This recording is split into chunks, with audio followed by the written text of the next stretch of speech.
여행을 좋아하는 한 사람이 있었습니다. 그에게 이렇게 물었습니다. 왜 여행을 좋아하게 됐습니까?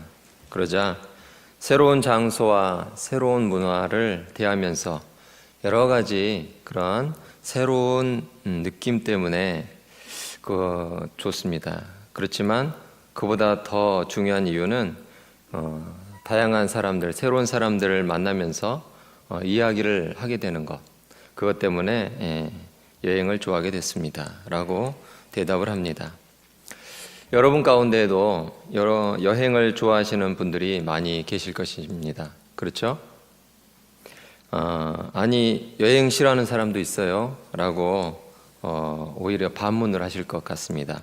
돈이 없고 시간이 없어서 못 가죠. 그렇죠? 대부분 여행을 좋아하실 것입니다.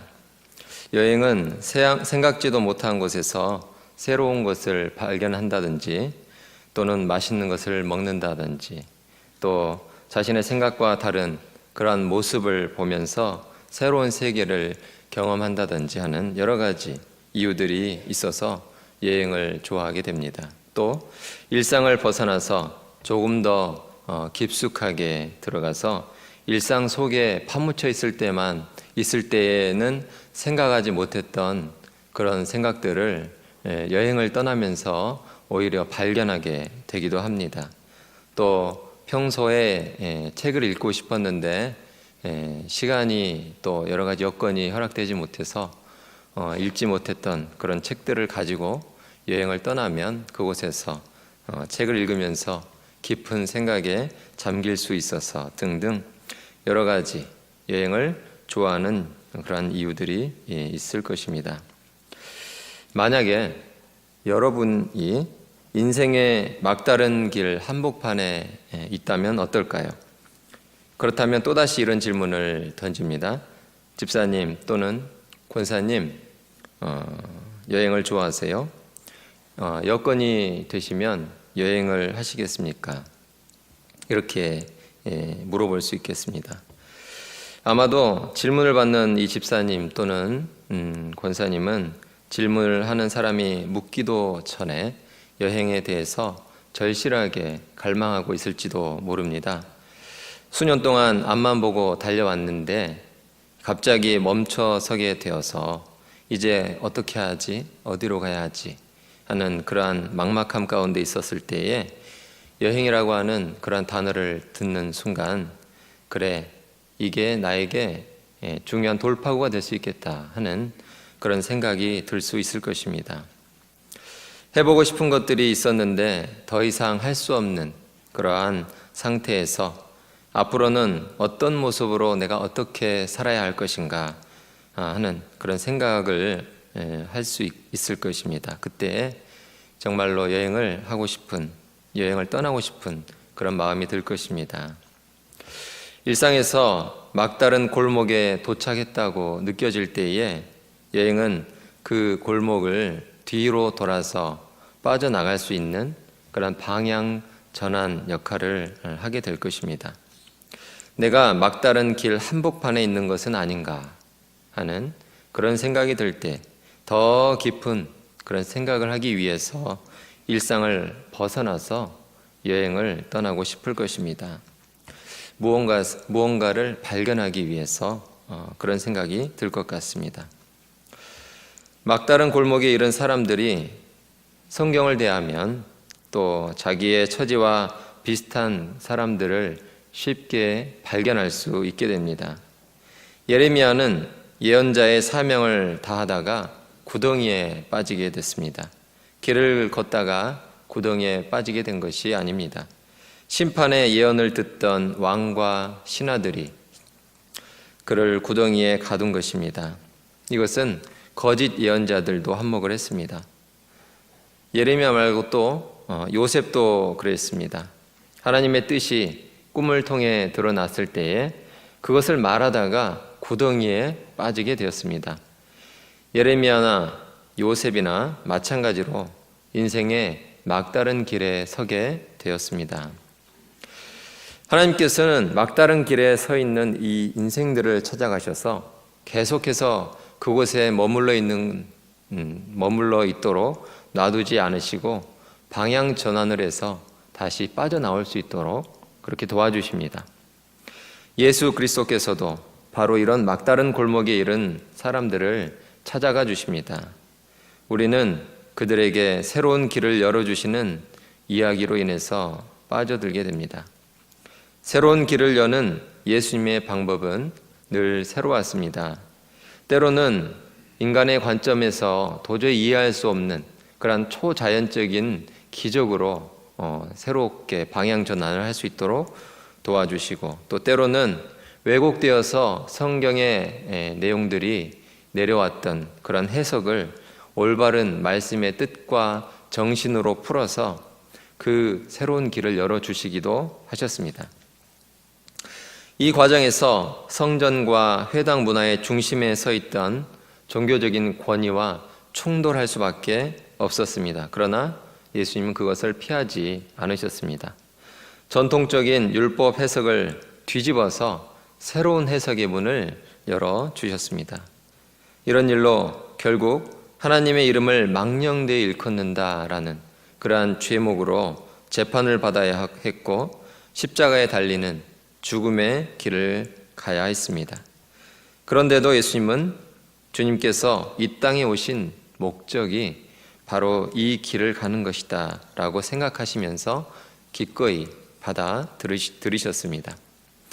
실로 그분은 막다른 골목에 이른 상한 갈대와 꺼져가는 심지들을 위해서 멸시를 받고 버림을 받고 고통을 받고 질병을 대신 알아주셨습니다. 물론 막다른 길 인생을 위해서 받아들인 십자가의 길은 예수님께도 역시 힘든 길이었습니다. 할 수만 있으면 피하고도 싶은 그러한 길이었습니다. 이러한 마음을 다잡기 위해서 예수님은 막다른 길에서 하나님과 대면하는 시간을 가졌습니다. 겟세마네 동산에서 주님을 보면 제자들 중에서도 수제자들만 모아서 당신의 마음이 괴로워 죽을 지경이라고 나를 위해서 기도를 좀 해달라고 그렇게 말씀을 하십니다. 얼마나 마음이 괴로우셨으면 제자들에게 그렇게 기도 부탁을 하셨겠습니까? 그리고 또 기도하실 때에 땅을 적시는 그 땀방울이 핏방울이 되기까지 그렇게 기도를 하셨겠습니까?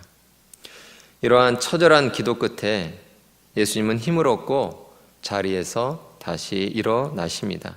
그리고 쓴 잔을 마시기 위해서 골고다로 향하셨습니다.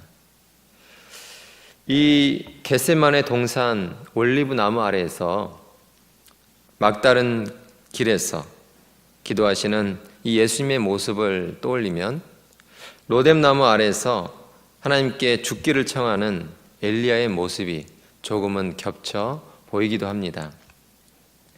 로뎀나무 아래의 엘리야, 그는 막다른 길에 다다른 그러한 상태에 있었습니다. 이세벨의 군사들에게 생명의 위협을 당하면서 쫓기고 있었습니다. 그러나 그 현실이 직면하게 될 두려움과 근심에 휩싸여서 로뎀나무 아래에서 하나님께 이제 넉넉하니 죽게 해달라고 그렇게 간청하면서 잠이 들게 됩니다. 성경은 그러한 엘리야의 모습을 막다른 길에 홀로 남겨져 있는 그러한 모습으로 그리고 있습니다. 엘리야를 돕던 사환은 브엘세바에 두고 왔습니다. 이제 엘리야에게 도움을 줄 수 있는 사람은 곁에 아무도 없습니다. 그리고 이렇게 홀로 힘이 다 빠진 채로 남겨져 있습니다.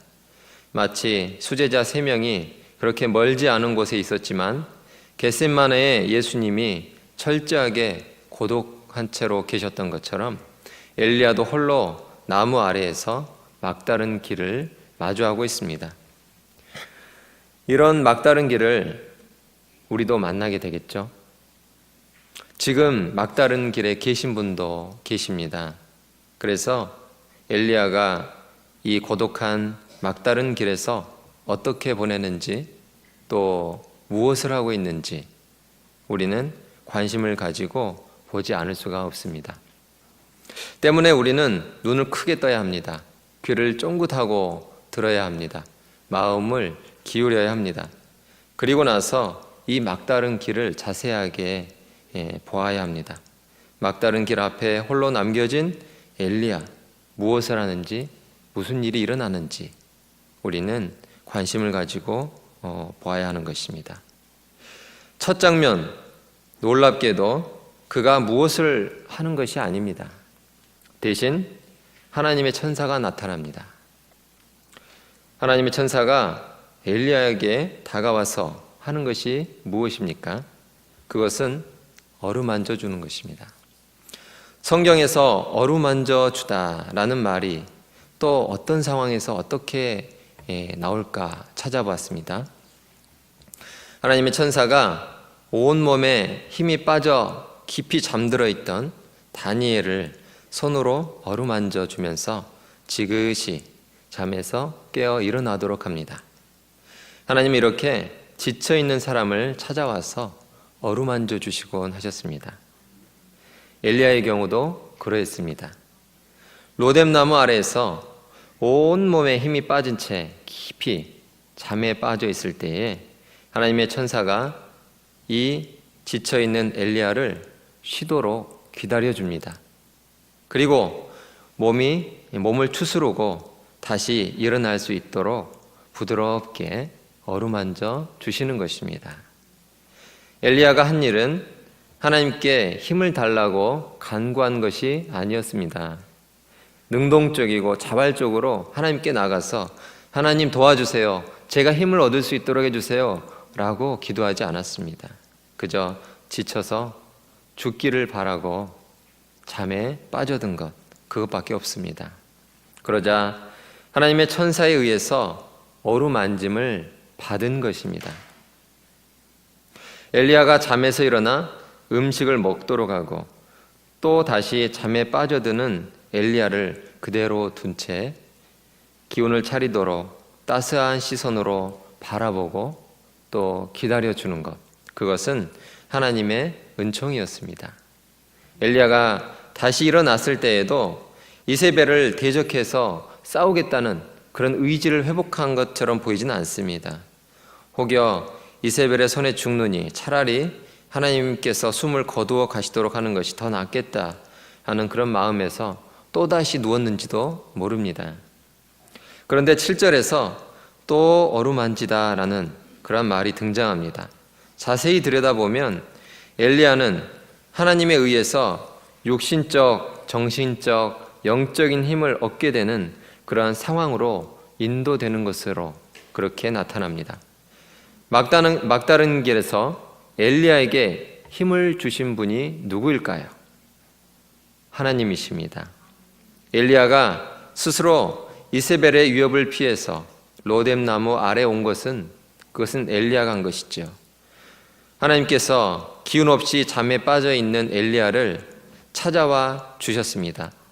하나님께서 찾아와 주셨다는 관점에서 우리가 이 말씀을 바라본다면 엘리야가 로뎀나무 아래에서 잠을 자게 된 것, 그것이 오히려 하나님의 크신 섭리 아래 있다는 것을 우리는 알 수 있을 것입니다. 엘리야가 갈멜산의 거대한 영적 전투에서 이기고 나서 바로 그 직후에 일어난 일입니다. 그런데 오히려 영적인 깊은 침체에 빠지게 됩니다. 그리고 털썩 주저앉아서 죽기만을 바라고 있습니다. 하나님께서 엘리야를 하나님의 도구로 삼으시기 위해서 막다른 골목 로뎀나무 아래로 홀로 남겨두신 것입니다. 그리고 하나님의 천사로 상징되는 하나님의 어루만지심을 경험하게 하시는 것입니다. 이 어루만지심은 하나님의 따뜻한 사랑을 수동적으로 경험하는 것입니다. 자기 자신이 추구해야 되는 참된 목표가 무엇인가 하는 것을 깨닫게 해주는 그러한 대목이 되는 것입니다.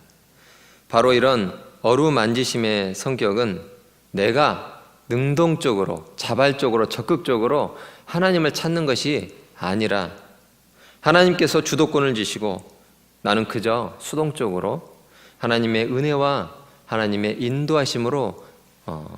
인도하심을 받는 것입니다. 엘리야가 원하는 것은 적어도 그 당시에는 그저 이세벨의 살해 위협에서 벗어나는 것이었습니다. 지금 엘리야에게 있어서 이것보다 더 절박한 것이 있겠습니까? 막다른 길에 서 있는 그의 시간은 절박한 마음으로 가득 채워져 있었습니다. 홀로 있었지만 지푸라기 하나라도 잡고자 하는 그러한 절박한 그런 마음은 그를 고요함 가운데에 홀로 내버려 두지 않았습니다.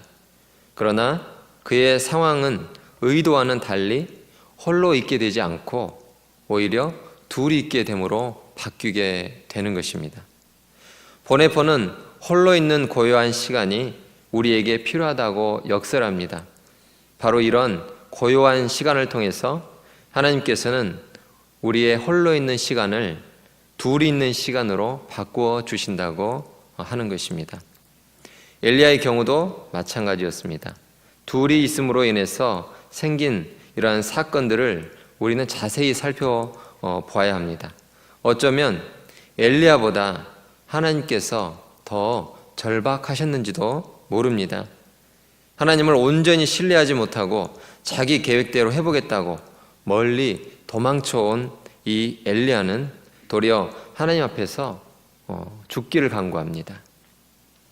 바로 이 지점에서 엘리야와 하나님 사이에 굉장히 먼 거리를 느낍니다. 하나님께서 엘리야의 간구를 들어주실까요? 하나님께서 엘리야야 수고했다. 영적 전투에서 네가 그 수많은 거짓 선지자들을 대항해서 승리하고 그 사람들을 죽이느라고 정말 수고 많이 했다. 이제 힘들지. 네가 죽기를 간구하니 그 기도를 들어주마 라고 하나님께서 그 기도를 들어주셨을까요? 그렇지 않습니다. 엘리야가 바라는 기도와 하나님이 주시고자 하는 이 응답 사이에는 큰 차이가 있었습니다. 하나님께서 주시고자 하는 것은 엘리야가 힘을 얻고 다시 일어나는 것입니다. 이것은 단지 휴식만을 의미하는 것이 아니라 삶의 방향이 전환되는 것을 말하는 것입니다. 하나님을 위해서 일해왔지만 결국 생명의 위협을 느끼는 이 시점에서 죽기를 간구했던 이 엘리야에서 이제 하나님의 어루만지심을 받아서 새로운 힘을 얻고 일어나서 하나님의 산으로 걸어가는 것, 그것이 바로 하나님께서 원하시는 것이었습니다.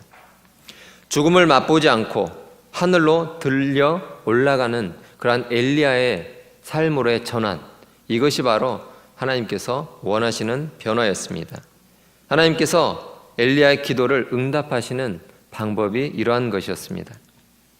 엘리야라고 하는 이 이름의 뜻은 나의 하나님은 여호와시다라는 뜻입니다.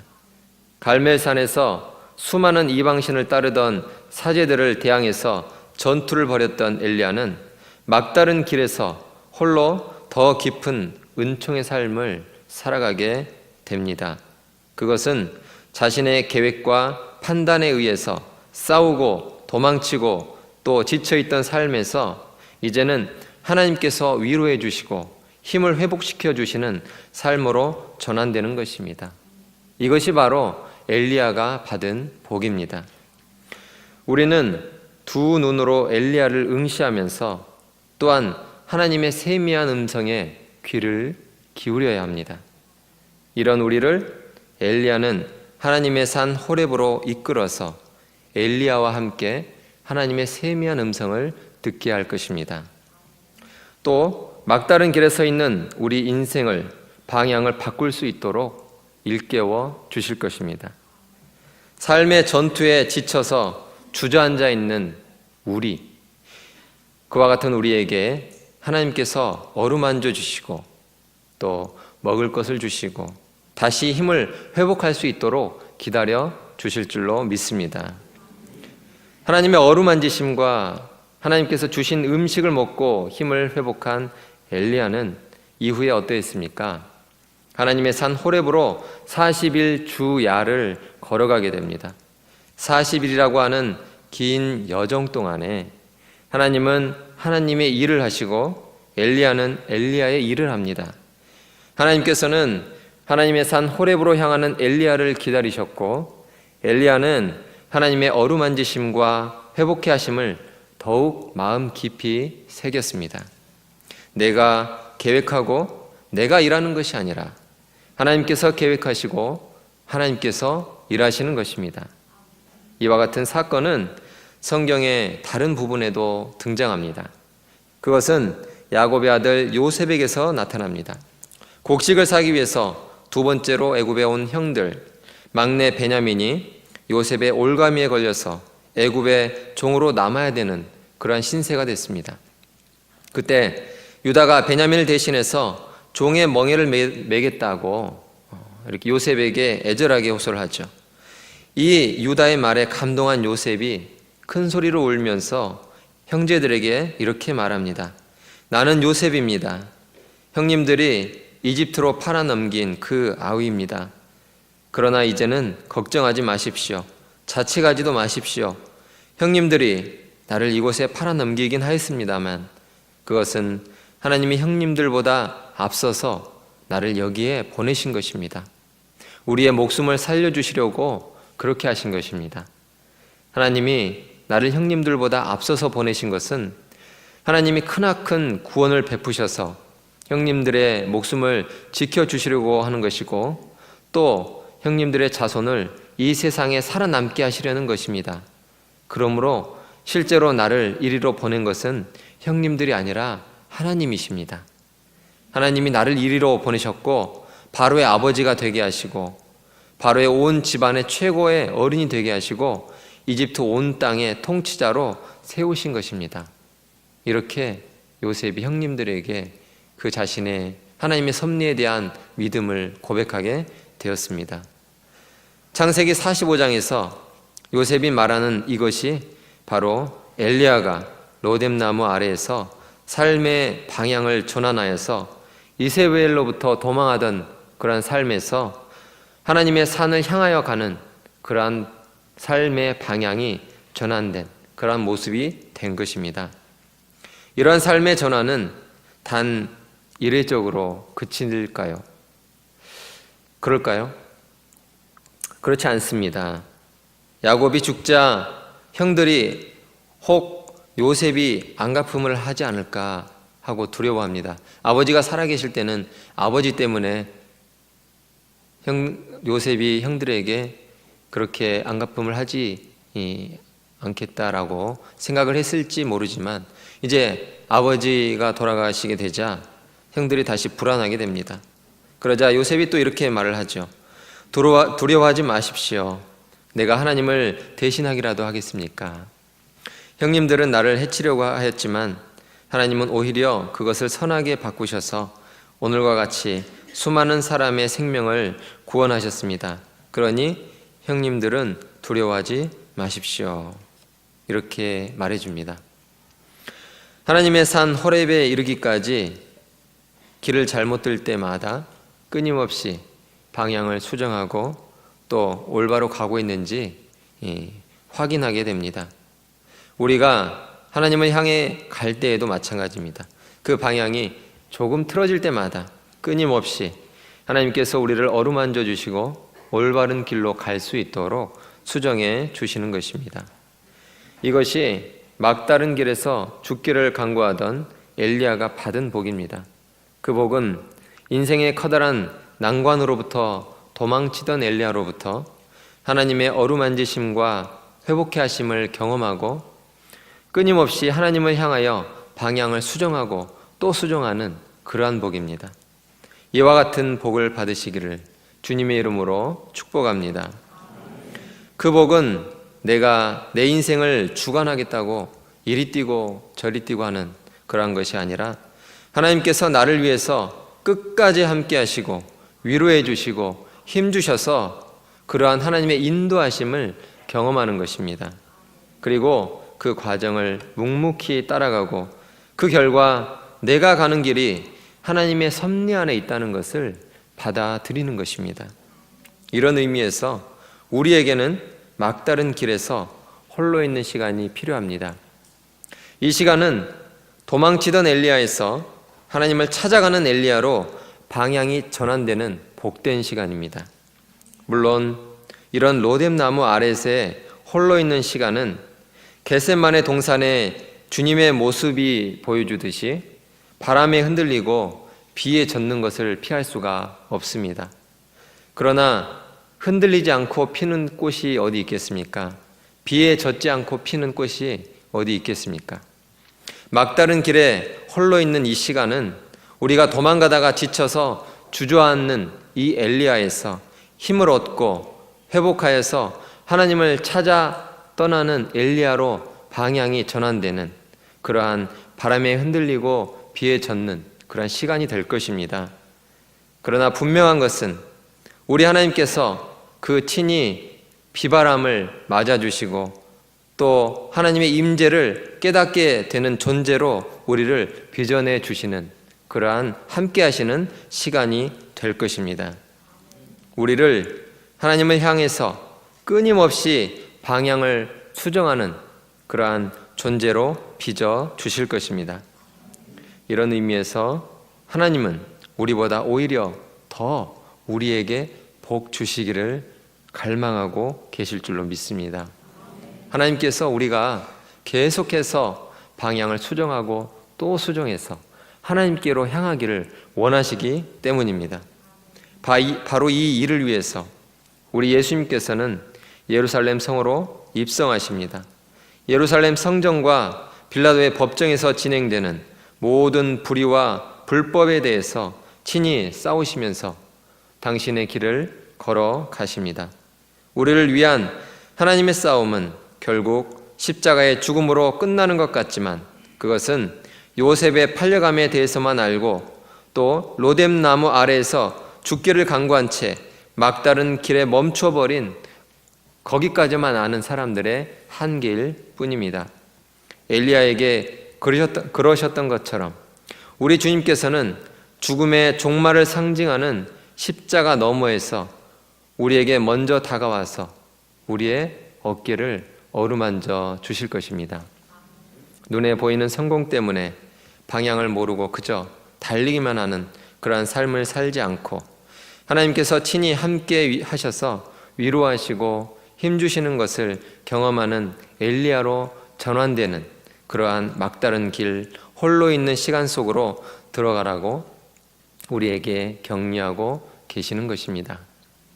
이 격려하심과 이 부르심에 우리는 응답하여서 겟세마네에서 홀로 기도하시는 주님을 따라서 홀로 막다른 길에 있는 로뎀나무 아래에 하나님의 어루만지심을 경험하는 여러분과 제가 되기를 주님의 이름으로 축원합니다.